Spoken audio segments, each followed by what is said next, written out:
അടുക്കള രഹസ്യം അങ്ങാടിപ്പാട്ടെന്ന് കേട്ടിട്ടില്ലേ? പൊതുവേ ഇത് ഞങ്ങൾ പെണ്ണുങ്ങളെ പറ്റി പറയുന്നതാ. ശരിക്കും ഈ പെണ്ണുങ്ങൾ നിങ്ങൾ വിചാരിക്കുന്നത് അത്ര കോംപ്ലിക്കേറ്റഡ് ഒന്നും അല്ലെന്നേ. ശ്രദ്ധിച്ച് നോക്കിയാൽ നിങ്ങൾക്ക് കേൾക്കാം.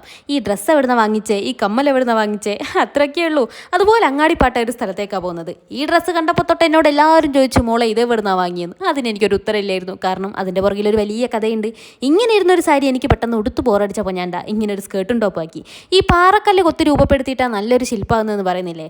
അതുപോലെ ചില മനുഷ്യരും ഒരുപാട് തെറ്റുകളും പോരായ്മകളുണ്ടെങ്കിലും കുറച്ച് സമയം എടുത്തിട്ടാണെങ്കിലും അതൊക്കെ മാറ്റിയെടുത്താൽ ചിലപ്പോൾ നമ്മുടെ മനസ്സിന് വല്ലാത്ത ഭംഗിയായിരിക്കും. ടോപ്പിക്ക് മാറിയല്ലേ, സ്കേർട്ടും ടോപ്പും. ഇനി എനിക്ക് വേണ്ടത് ഒരു ഷാളാണ്. ഓൾറെഡി സാരിയുടെ ബ്ലൗസും സ്കേർട്ടും ഉള്ളതുകൊണ്ട് ഇനി ഒരു ഷാളിൻ്റെ ആവശ്യം മാത്രമേ ഉള്ളൂ.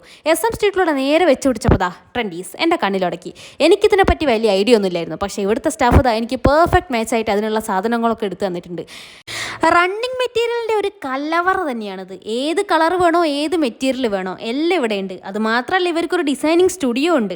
ഷാളൊക്കെ കിട്ടി സെറ്റായപ്പോൾ ഞാൻ വിചാരിച്ച് ലേസൊക്കെ വെച്ച് ഒന്നുകൂടെ ഭംഗിയാക്കിയാലോ. അതിന് ദൂരെ എവിടെയും പോകണ്ട, തൊട്ടടുത്ത് തന്നെ ഇവരുടെ അക്സസറീസിൻ്റെ ഷോപ്പുണ്ട്. അവിടെ നിന്ന് അതുകൂടെ കിട്ടിയപ്പോൾ ഞാൻ ഹാപ്പി. എനിക്കൊരു സൽവാർ കൂടി എടുക്കാനുണ്ടായിരുന്നു. നേരെ താഴെ ഇറങ്ങി ഞാൻ വെയർ ഹൗസിലേക്കാണ് പോയത്. അവിടെ ഒരുപാട് കളക്ഷൻസ് ഉണ്ട്. പക്ഷേ ആദ്യം കിട്ടിയ സൽവാർ തന്നെ ഞാൻ സാറ്റിസ്ഫൈഡാണ്. ഇവിടുത്തെ ബാക്കി ഡീറ്റെയിൽസ് ഒക്കെ ഞാൻ ഡീറ്റെയിൽ ആയിട്ട് പിന്നെ പറയാം കേട്ടോ. അങ്ങനെ അവിടുന്ന് ഡ്രസ്സൊക്കെ എടുത്ത് ഞാൻ നേരെ സൽക്കാരയിലേക്ക് പോയി. അവിടുന്ന് ഉച്ചയ്ക്ക് നല്ലൊരു ബിരിയാണിയൊക്കെ കഴിച്ച് നേരെ ഹാപ്പി ആയിട്ട് വീട്ടിലേക്ക് പോയി ഞങ്ങൾ.